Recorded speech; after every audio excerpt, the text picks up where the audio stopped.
এবার মার্কিন নাগরিকত্ব পেতে নতুন প্রকল্পের প্রস্তাব দিয়েছেন প্রেসিডেন্ট ডোনাল্ড ট্রাম্প। তিনি বলেছেন $5 মিলিয়ন গোল্ড কার্ড কিনে পাওয়া যাবে আমেরিকার নাগরিকত্ব। এর মাধ্যমে বিদেশি নাগরিকদের জন্য গ্রিন কার্ড রেসিডেন্সি স্ট্যাটাসও পাওয়া যাবে। এই প্রকল্পের ভবিষ্যৎ খুব উজ্জ্বল বলেও জানিয়েছেন Trump. We're going to be putting a price on that card of about $5 million, and that's going to give you green card privileges plus. It's going to be a route to citizenship, and wealthy people will be coming into our country by buying this card. They'll be wealthy. তিনি বলেছেন যে 10 লাখের বেশি gold card বিক্রি করতে পারবেন তারা। এতে বলা হয় বিশ্বের অলিগার্কদের আকৃষ্ট করতেই এই প্রকল্পের কথা জানিয়েছেন ট্রাম্প। এই উদ্যোগটি দ্রুতই জাতীয় ঋণ পরিশোধ করতে পারবে বলে মনে করা হচ্ছে।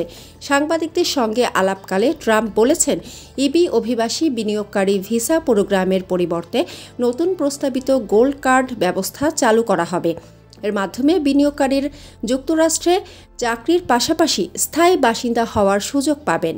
রুশ ধনকুবেররাও অলিগার্ক এই কার্ডের জন্য যোগ্য বিবেচিত হবেন কিনা জানতে চাইলে ট্রাম্প বলেন, সম্ভবত হ্যাঁ।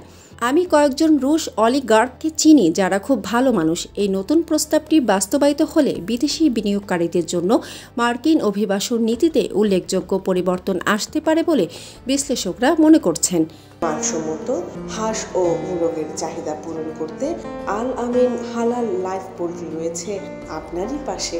আমরা হাঁস, মোরগ, কবুতর, কোয়েল, টার্কি ও খরগোশ পাইকারি মূল্যে বিক্রয় করি।